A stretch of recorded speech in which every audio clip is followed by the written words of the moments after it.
Children, let me tell you a story about the Nwa boy called Obi. Nwa boy is an apprenticeship system of the Igbo people of Nigeria. I can see some of you are already into the Sai in the heart of Inuga.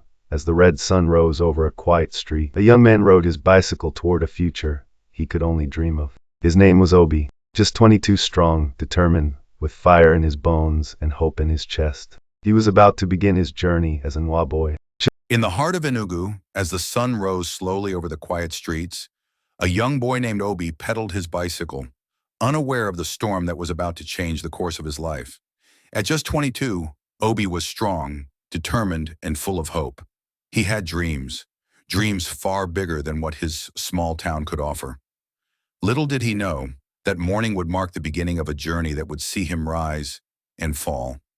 Obi was sent to serve as an apprentice, or NWA boy as the Igbo people of Nigeria call it, to a family friend, Uncle Chukwu, who owned a small tile business in the city.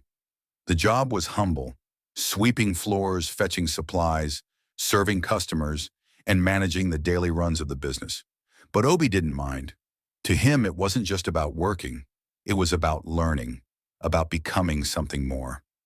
Day by day, he grew stronger, sharper, and Uncle Chukwu started to trust him with more responsibilities.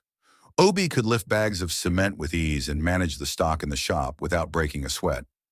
He was the kind of boy who put in the work, and that didn't go unnoticed. Soon people began to say, "This boy is sharp, this boy is hardworking," and so many other good things. Back home, Obi's parents beamed with pride. "Our son is becoming a man," they'd tell anyone who would listen. They watched as Obi sent money back home through Uncle Chukwu, who sometimes give him small money to pay for his sister's exams, help with the bills, and provide for the family. They saw him as the future, the hope of tomorrow. Though they could not afford schooling for him, in their eyes he was a success. Obi, too, began to feel proud of what he was becoming. He was trusted with the keys to the shop, the responsibility of balancing the accounts, and even counting the cash. Obi was to learn the trade for 6 years. He has already spent 4 years in the trade. And Uncle Chukwu would often smile and say, "Soon I'll settle you." Obi was on the verge of something big, something that would change his life forever. But the world wasn't always kind to those who worked hard. Soon the wrong crowd started showing up at the shop. 2 men, sharply dressed with flashy phones and expensive jewelry, began visiting. They didn't come to buy tiles. They came to talk, to whisper. "Obi, you dey waste for here," they'd say. "Come chop life." Their words were seductive, promising a life of ease, money, and women. They told Obi he deserved more than this small shop. He should be living the high life, enjoying the rewards of his hard work. At first, Obi resisted, but slowly he began to change. His phone became his escape. He spent more time chatting with people who flattered him, telling him he was more than a shop boy. The girls he spoke to online praised him for his hustle, for his ambition. "Obi, you're a big boy now," they'd say, and it felt good to hear those words. He started sending money to them, buying gifts, splurging on things he didn't need. He places money on bet the way he likes. The little bit of money he had saved began to disappear, replaced by things that made him feel important. But deep inside, a sense of guilt began to build. Then one night, Obi made the first wrong choice. He stole money. Just a little, not much. He sent it to his cousin in the village, told him to keep it for him. Then he sent some to his uncle in Onitsha.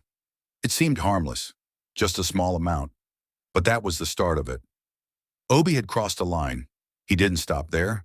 The money he should have saved, the money he had earned with his own hands, was spent on things that didn't matter.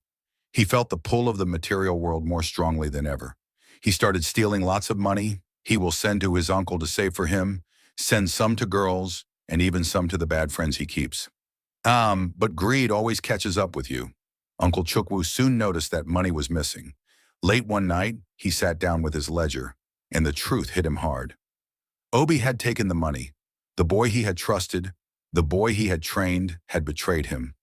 "Who took this money?" Uncle Chukwu asked, his voice breaking the silence of the room.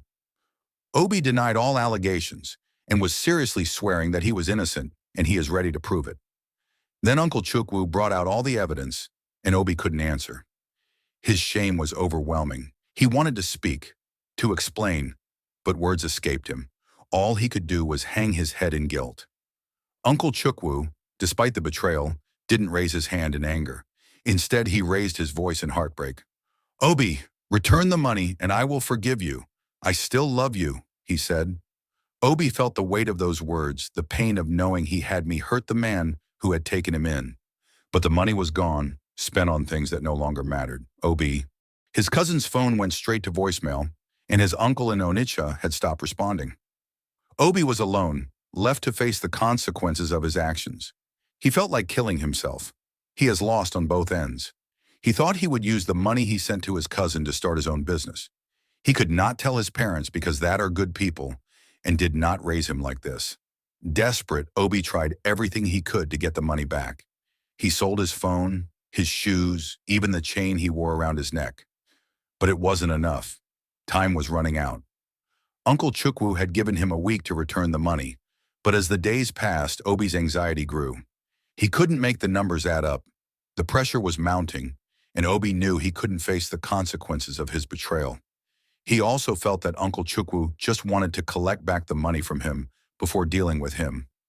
Uncle Chukwu called his parents and explained what was going on. His parents were so angry with him and begged on his behalf.